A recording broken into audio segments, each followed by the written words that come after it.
திருச்செந்தூர் வேலவன் பாதம் பணிந்து, என்னுடைய குருநாதர் தெய்வத்திரு முத்தூர் ராமசாமி ஐயா அவர்கள் பாதம் பணிந்து, அர்த்தநாரீஸ்வரர் பாதம் பணிந்து, காலபைரவர் பாதம் பணிந்து, ஆஞ்சநேயர் பாதம் பணிந்து, என்னுடைய தாய் தந்தையரின் பாதம் பணிந்து, நம்முடைய ஸ்ரீ ஈசன் ஜோதிட அறக்கட்டளைக்கு வருகை புரிந்திருக்கும் அனைத்து நல்லுள்ளங்களுக்கும் என்னுடைய நன்றியை மீண்டும் ஒரு முறை உரித்தாக்கி, ஜோதிடத்தில் நாம் இன்று பேச எடுத்துக்கொண்ட தலைப்பு என்னவென்றால், இப்போ பார்த்தீங்கன்னா உங்கள் ஜாதகத்தில் அதிக பாகை கிரகம் அப்படின்னு ஒன்று சொல்லி கேள்விப்பட்டிருப்பீங்க. அதாவது ஜோதிட சாஸ்திரத்தில் இது ஆத்மகாரகன் அப்படின்னு சொல்லுவாங்க. ஹை டிகிரி பிளானட்ஸ் அப்படின்னு சொல்லுவோம். உண்மையாக சத்தியமாக பார்த்தீங்கன்னா உங்களுடைய லைஃப்பில் எடுத்துக்கிட்டிங்கன்னா உங்களுடைய வாழ்க்கை பாதையை முழுமையாக சுமந்துட்டு போகிறது யாருன்னு பார்த்தீங்கன்னா இந்த அதிக பாகை கிரகமான அந்த ஹை டிகிரி பிளானட் தான். அதாவது பார்த்தீங்கன்னா நம்ம வாழ்க்கையில் நம்ம எந்த அளவுக்கு உயர்ந்திருக்கிறோம், எந்த அளவுக்கு தாழ்ந்திருக்கிறோம், இதுக்கெல்லாம் முதன்மையான காரணம் ஹை டிகிரி பிளானட் தான். ஸோ இப்போ லைஃப்பில் நீங்கள் முதல்ல உங்களுடைய ராசி கட்டத்துக்களை போய் முதல்ல டிகிரிகளை ஒரு எழுதி வைக்கணும், பார்க்கணும் நீங்கள். அதாவது பார்த்தீங்கன்னா ஒவ்வொரு கிரகமும் ஒரு நட்சத்திர பாதத்தில் அமர்ந்திருக்கும், இத்தனை டிகிரியில் இருக்கும். இப்போது நான் சிம்பிளாக சொல்ல போகணும்னு பார்த்தீங்கன்னா ஒரு ராசிக்குள்ள 30 டிகிரி. அப்போ ஒரு ராசிக்குள்ள 30 டிகிரி அப்படின்னா ஒவ்வொரு ராசிக்குள்ள 30 டிகிரி இருக்கும். இதை நீங்கள் சில இதில் பார்த்தீங்கன்னா சாஃப்ட்வேர்ஸ்லாம் எப்படி போட்டிருப்பாங்கன்னா 30 டிகிரி, அடுத்து 30லேருந்து ரிஷபராசி 60 டிகிரி அப்படி போட்டு வருவாங்க. அந்த மாதிரி நீங்கள் கணக்கு பார்க்க வேணாம், தனியாக எடுத்துக்கோங்க. ஒரு ராசிக்குள்ள 30 டிகிரி இருக்குது அப்படின்னா அந்த 30 டிகிரியில் உதாரணமாக உங்களுக்கு எல்லாருக்கும் புரியுற மாதிரி சொல்லணும். பார்த்தீங்கன்னா இப்போ மேச ராசி இருக்குது அப்படின்னா மேச ராசிக்குள்ள ஏதாவது ஒரு பிளானட், உதாரணமாக சந்திரனுங்கிற பிளானட் ஒரு 27 டிகிரியில் இருக்காருன்னு வச்சுக்கோங்க. சந்திரங்கிற பிளானட் ஒரு 27 டிகிரியில் இருக்கிறார் அப்படின்னா மற்ற ஒவ்வொரு ராசி இருக்கும் இல்லைங்களா, மொத்தம் 9 பிளானட்ஸ் தான். ராகு கேது விட்டுருங்க. இந்த அதிக பாகை பிளானட்டை பார்த்தீங்கன்னா இயக்கிறதுக்கு ராகு கேது விட்டுருங்க. மிச்சம் இருக்க 7 கிரகங்கள் சூரியன், சந்திரன், செவ்வாய், புதன், குரு, சுக்கிரன், சனி, இந்த 7 கிரகங்கள்ல நான் இப்போ சந்திரன் மேஷ ராசிக்குள்ள 27 டிகிரியில் இருக்காருன்னு வச்சுக்கோங்களேன். மற்ற இருக்கக்கூடிய மீதி இருக்கக்கூடிய 6 கிரகங்கள் இருக்கு இல்லைங்களா, இந்த 6 கிரகங்களும் கண்டிப்பாக ஏதாவது ஒரு ராசி கட்டத்தில் இருக்கும். அந்த 6 கிரகங்களும் ஒரு ராசி கட்டத்தில் இருக்கும்போது அந்த ராசி கட்டத்துக்குள்ள இந்த சந்திரன் என்ற 27 டிகிரியை விட கம்மியாக இருக்கணும். எல்லாமே நல்லா புரிஞ்சுக்கோங்க. சந்திரன் 27 டிகிரியில் இருக்கிறாருன்னா அதாவது மற்ற ராசி கட்டத்தில் இருக்கக்கூடிய 6 கிரகங்களும் இந்த சந்திரன் இருக்கக்கூடிய 27 டிகிரியை விட கம்மியாக, ஒரு சில 25 இருக்கலாம், 24 இருக்கலாம், 23 இருக்கலாம், இப்படி பிரிச்சுக்கோங்க. அப்போ அதிக பாகை என்னன்னா 27 டிகிரியில் இருக்கிற சொன்ன இல்லைங்களா அந்த சந்திரன், அவர் தான் அதிக பாகை அப்படின்னு வச்சுக்கோங்க. மீதி இருக்கக்கூடிய கிரகங்களை 27 டிகிரி விட கம்மியா மற்ற ராசிக்குள்ள இருந்துச்சுன்னா சந்திரன் அதிக பாகை எடுத்துக்கணும். இப்போ உதாரணமா இன்னொரு சிம்பிளா சொல்ல போனா 12 ராசி கட்டத்துக்குள்ள புதன் பாத்தீங்கன்னா ஒரு தனுஷ் ராசியில ஒரு 25 டிகிரியில் இருக்கிறாரு. மீதி இருக்கக்கூடிய 6 கிரகங்களும் மற்ற ராசி கட்டத்துக்குள்ள இந்த 25 டிகிரி விட கொஞ்சம் கீழேயே இருக்கிறாங்கன்னா அப்போ அதிக பாகை கிரகம் யாருன்னா புதன். அப்போ அந்த கிரகம் தான் உங்களுடைய வாழ்நாள் முழுவதும் உங்களுடைய வாழ்க்கையை சுமந்து செல்கின்ற கிரகம், உங்களுக்கான ஒரு ஆத்ம காரகனாக இருக்கின்ற கிரகம். அப்போ அந்த கிரகம் எப்படி இருக்கோ அப்படிதான் உங்களுடைய லைஃப் இருக்கும். நீங்க வேணா செக் பண்ணி பார்த்துக்கலாம். ஓகேங்களா? இப்போ ஒன்றும் வேணாங்க, நான் ஒரு உதாரணமாக ஒரு லக்னம் ஒன்று சொல்கிறேங்க. ஒரு ஜாதகர் ரிஷப லக்னத்தில் பிறந்திருக்கார் அப்படின்னு வச்சுக்கோங்க.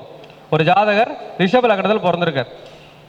அவருடைய ஜாதகத்தில் 5ஆம் இடத்து அதிபதி யாருன்னு பார்த்தீங்கன்னா புதன். இப்போ இந்த 5ஆம் அதிபதி புதன் பார்த்தீங்கன்னா ஏதாவது ஒரு இடத்துல, உதாரணமாக லக்னத்துக்கு ஒரு 5வது ராசிலேயே உச்சன்னு வச்சுக்கோங்களேன், 5ன்னு வச்சுக்கோங்க. இல்லை லக்னத்துக்கு ஏதாவது ஒரு நல்ல இடத்துல லக்னத்திலேயே இருக்கிறாருன்னு வச்சுக்கோங்க, அல்லது 4ஆம் இடத்துல இருக்கிறாருன்னு வச்சுக்கோங்க. ஏதோ ஒரு இடத்துல லக்னத்திலேயோ 4ஆம் இடத்துலையோ 5ஆம் இடத்துல ஒரு நல்ல ஸ்தானத்தில் இருக்கிறாரு. இப்போ லக்னத்தில் இருந்தாலும் சரிங்க, 4லையோ 5லையோ ஏதோ ஒரு நல்ல ஸ்தானத்தில் இருக்கிறாரு. அந்த புதன் அந்த ராசிக்குள்ள ஒரு 26 டிகிரியில் இருக்கிறாரு. மற்ற கிரகங்கள் எல்லாமே ஒவ்வொரு ராசிக்குள்ளேயும் 26 டிகிரி கீழே இருக்கிறாங்கன்னா அந்த ஜாதகருக்கு ஆத்மகாரகன் யாருன்னா புதன் தான். அவர் தான் ஹை டிகிரி பிளானட். அப்போ அந்த புதன் யாருன்னு நீங்க பார்க்கணும். புதன் யாருன்னு பாருங்க. புதன் யாருன்னா லக்கணத்துக்கு 2ஆம் வீட்டுக்கு 5ஆம் வீட்டுக்கு உடையவர். அவருக்கு ஒண்ணுமே பண்ண வேண்டியது இல்லைங்க சார். ஃபர்ஸ்ட் எடுத்துட்டும் பாருங்க, எப்போ அவங்களுக்கு குடும்பம்னு ஒன்று அமையுதோ, எப்போ குடும்பம்னு ஒன்று அமையுதோ, குடும்பம் அமைஞ்சோன்னுமே டெவலப்மெண்ட் வந்துடும். குடும்பம் அமைஞ்சதுக்கு அப்புறம் அவங்களுக்கு எப்போ குழந்தை பிறக்குதோ அதுக்கப்புறம் அவங்க லைஃப் ஃபுல்லாக பெரிய ஆள் தாங்க சார். அவங்க மிகப்பெரிய ஒரு கோடீஸ்வரனா வருவாங்க, அதில் எந்த ஒரு டவுட்டும் கிடையாது. அப்புறம் இதில் கணக்குகள் பார்க்கணும். இப்போ புதன் 25 டிகிரியும் போது நம்ம அந்த இடத்துல ஒரு சின்ன கணக்கீடி நம்ம பார்க்க வேண்டியிருக்கும். ஏன்னா புதன் லக்கணத்தில் இருக்கிறாருன்னா அங்கே செவ்வாயுடைய நட்சத்திரம் இருக்கும், அது சில பிரச்சனை கொடுத்துரும். ஒருவேளை லக்கணத்தில் புதன் ஒரு 22 டிகிரியில் இருக்கிறாருன்னு வச்சுக்கோங்களேன், அப்போ அஸ்த 4 இருப்பார்.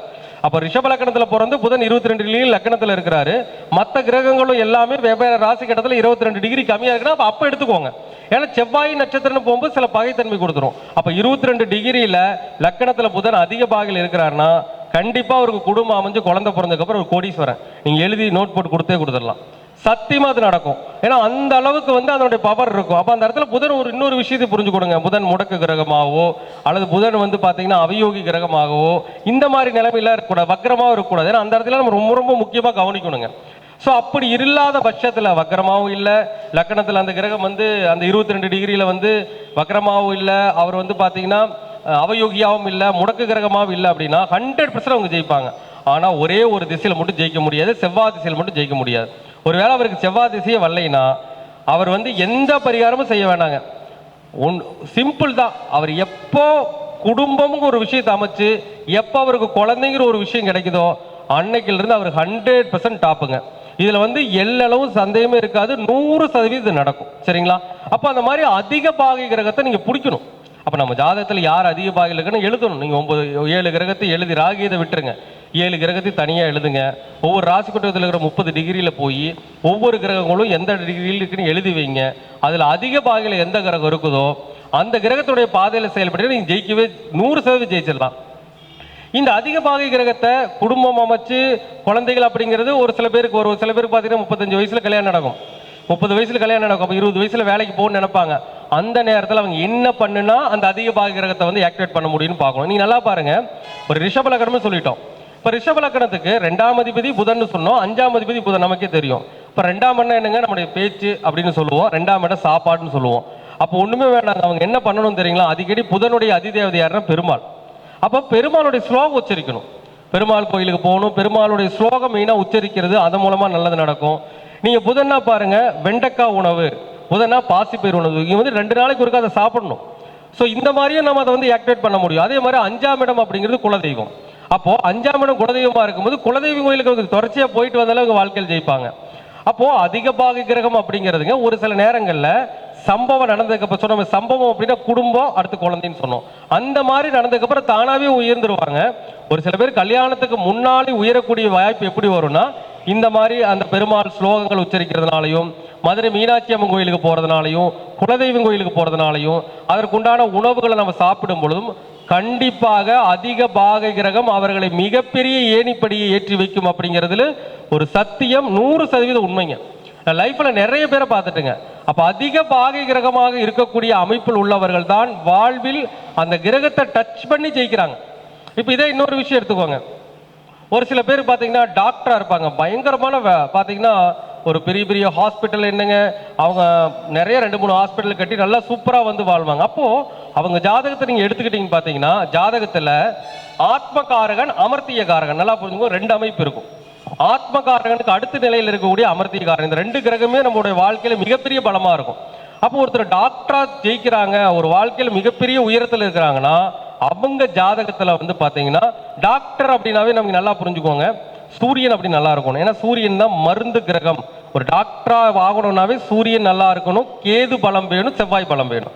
அப்போ ஒரு மருத்துவராக பார்த்தீங்கன்னா 3 கிரகத்துடைய பலம் வேணும். சூரியனும் நல்லா இருக்கணும், செவ்வாயும் நல்லா இருக்கணும், கேதுவும் நல்லா இருக்கணும். இந்த 3 அமைப்பும் நன்றாக இருப்பவர்கள் பார்த்தீங்கன்னா மருத்துவத்துறையில் சாதிக்கக்கூடியவங்களா இருப்பாங்க. இது கிரகத்தில். நாம சொல்றது பாவகத்தில் எடுத்துக்கிட்டீங்கன்னா சூப்பரா வேலை செய்யும். இது எப்படி பார்த்தீங்கன்னா ஒரு ஜாதகத்தில் ஒன்று வேண்டாங்க சார், ஏதாவது ஒரு லக்கணம் ஒன்று எடுத்துக்குவோம். உதாரணமாக ஒரு ஜாதகர் மீன லக்கணத்தில் பிறந்திருக்காருன்னு வச்சுக்கோங்க, நல்லா புரிஞ்சுக்கோங்க. மீன லக்கணத்தில் பிறந்திருக்கிறாங்க. அவங்க ஜாதகத்தில் 12ஆம் அதிபதியான சனி பகவான் பார்த்தீங்கன்னா ஹை டிகிரியில் இருக்காருன்னு வச்சுக்கோங்க. உதாரணமாக ஏதாவது ஒரு ராசியில் 12ஆம் அதிபதி சனி பகவான் மறையாம, அதாவது நான் சொல்றது மறையாம, 12ஆம் அதிபதி சனி பகவான் மறையாம ஒரு ராசியில் ஏதாவது ஒரு ராசியில் லக்கணத்துக்கு ஒரு 3ஆவது இடத்துலயே இருக்காருன்னு வச்சுக்கோங்க.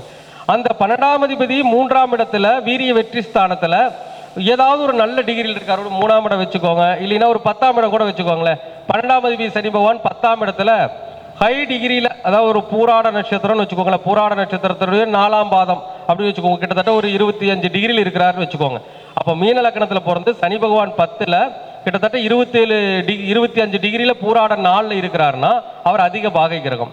ஓகேங்களா? அதே மாதிரி ஒரு சில ஜாதகங்களை பார்த்தா சூரியனையும் எடுத்துக்கோங்க. ஏன்னா 12ஆம் இடங்கிறது மருத்துவமனை, 6ஆம் இடம் அப்படிங்கிறது என்ன சொல்லுவோம் அப்படின்னா வந்து நோயாளிகள் சொல்லுவோம். அப்ப நோயாளிகள் அப்படிங்கிறது 6ஆம் இடம். நோயாளிகள் அப்படிங்கிறது வந்து 6ஆம் இடம். 12ஆம் இடங்கிறது மருத்துவமனை.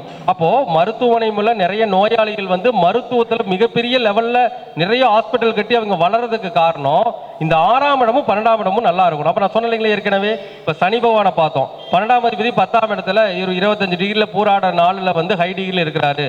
அதற்கு அடுத்த நிலையில சூரிய பகவான் வந்து 6ஆம் அதிபதி இல்லைங்களா, அவர் ஏதாவது ஒரு இடத்துல உதாரணமா லக்கணத்துக்கு ஒரு 9ஆம் இடத்துலயே இருக்க ஆரம்பிச்சுக்குங்க.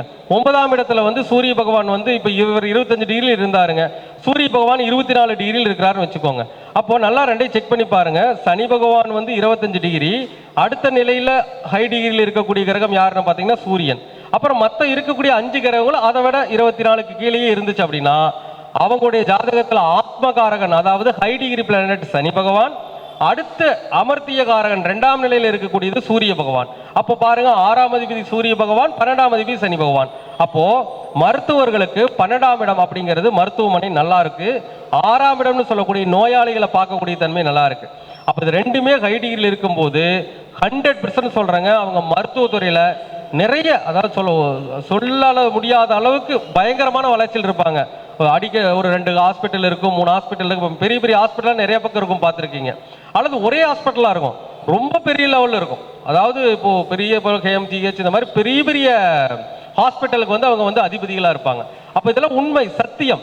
அப்போ வந்து பார்த்தீங்கன்னா ஹை டிகிரி பிளானட் அப்படிங்கிறதான் ஒருவருடைய மனிதனுடைய வாழ்க்கையை மிக முழுமையாக சுமந்து செல்கிறது. அந்த ஹை டிகிரி பிளானட்டோடைய அந்த பாதையில எந்த ஒரு மனிதன் செல்கின்றானோ அந்த மனிதன் மிகப்பெரிய வெற்றியாளராக மாறுகிறான். அப்படிங்கிறது ஒரு ஜாதகம் 2 ஜாதகம் இல்லைங்க, கிட்டத்தட்ட 5000 ஜாதகத்துக்கு மேலே நாங்கள் ஆய்வு பண்ணியிருப்போம். அந்த அளவுக்கு அந்த அதிக பாகை கிரகம் வந்து அவங்கள வளர்த்தி விடும். ஆனா எப்பவுமே ஒரு விஷயம் புரிஞ்சுக்கோங்க, ஒரு ஜாதகத்துல அதிக பாகை கிரகம் வந்து ஒருத்தரை வளர்த்து விடுதுன்னா உறுதியா சொல்றேங்க, அந்த அதிக பாகை கிரகம் அப்படிங்கிறது எந்த வகையிலும் வக்கரமாகிறதோ, அவயோகியா இருக்கிறதோ, முடக்கா இருக்கிறதோ, சூன்யத்துல மாட்டிக்கிறதோ, இந்த மாதிரி அமைப்புல எல்லாம் நம்ம வந்து போகவே கூடாது. அப்ப ஹை டிகிரி பிளானட் யாருன்னு பாருங்க, அவர் எப்படி இயக்கலாம். இப்போ ஒரு சில பேருக்கு பார்த்தீங்கன்னா ஹை டிகிரி பிளானட் மறைஞ்சு போயிருக்கும், எப்படி இயக்குறதுன்னு தெரிஞ்சுக்கணும். இப்போ ஒன்று வேணாங்க, ஒரு ஜாதகர் வந்து மிதுன லக்னத்தில் பிறந்துட்டாருன்னு வச்சுக்கோங்க. ஒருத்தர் மிதுன லக்னத்தில் பிறந்துட்டாரு, 2ஆம் அதிபதி சந்திரன் அப்படிங்கிறவர் பாதகஸ்தானத்துக்கு போயிட்டாருங்க சார். அவர் தான் ஹை டிகிரியில் இருக்கிறாருன்னு வச்சுக்கோங்க. அது இப்போ நான் உதாரணமாக சொன்ன மாதிரி, இப்போ மிதுன லக்னத்துக்கு 2ஆம் அதிபதி சந்திரன் தனுசு ராசியில் ஒரு 25 டிகிரியில் இதே போராட நாள்லேயே இருக்கிறாருன்னு வச்சுக்கோங்க.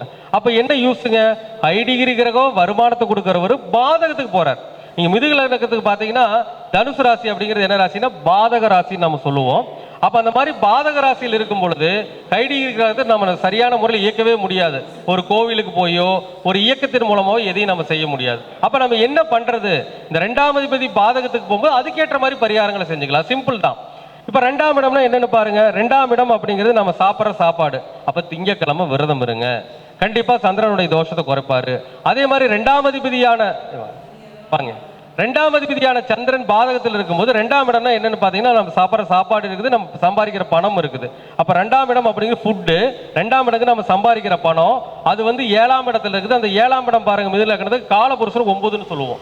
அது வந்து கோவில சொல்லக்கூடிய ராசி அல்லது ஸ்கூல சொல்லக்கூடிய ராசி. அப்ப நம்ம என்ன பண்ணணும்னா 7ஆம் இடங்கிறது ஒரு சமுதாய ரீதியான பணிகள் செய்ய சொல்லுவோம்.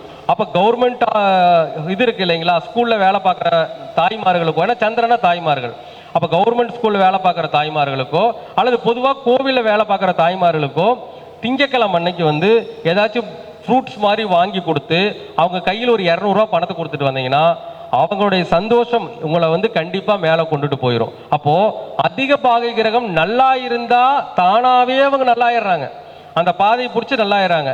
சில பேருக்கு நல்லா இருக்குங்க, ஆனா அதை பயன்படுத்த தெரியாம நிறைய பேர் மாட்டிக்கிட்டு இருக்கிறாங்க. இந்த மாதிரி சூழ்நிலை இருக்கு. ஒரு சில பேருக்கு கெட்டு போனவங்க வந்து ரொம்ப கஷ்டப்படுறாங்க. அதுக்கு தகுந்த மாதிரி அதற்கு தகுந்த வாழ்வியல் பரிகாரங்களை நீங்க செஞ்சுக்கிட்டீங்கன்னா கண்டிப்பா அதிக பாகை கிரகம் அப்படிங்கிறது அவங்கள மேல 100% கொண்டு போயிடும். ஓகேங்களா? அப்ப நம்ம என்ன தெரிஞ்சுக்கணும்னா இந்த அதிக பாகை கிரகத்தை எப்படி இயக்கிறது, அதாவது அதிக பாகை அமர்த்திய காரகன், ஆத்மா காரகன், அமர்த்திய காரகன் 2 பேர் தான் லைஃபுடைய ஹீரோக்கள் சொல்லுவோம். அப்போ யாரு ஆத்மா காரகன், அதிக பாகையில் இருக்கிறவர் யாரு, அதுக்கடுத்து அதிக பாகையில் இருக்கிறவர் யாரு, இவங்க 2 பேர் தான் உங்களுடைய லைஃப் ஸ்டைலை ஃபுல்லா சுமந்து கொண்டு போய் உங்களுக்கான வெற்றியை கொடுக்குறவங்க. அவங்கள நீங்கள் கரெக்டாக பார்த்து, நான் உதாரணமாக சொன்னேங்க, ஒவ்வொருத்தருடைய ஜாதகத்திலையும் கரெக்டாக அதை பார்த்து இயக்குனீங்கன்னா 100% வெற்றி அப்படிங்கிறது உங்களுக்கு நிச்சயமாக கிடைக்கும். சரிங்களா? நன்றி, அனைவருக்கும் நன்றி, வணக்கம்.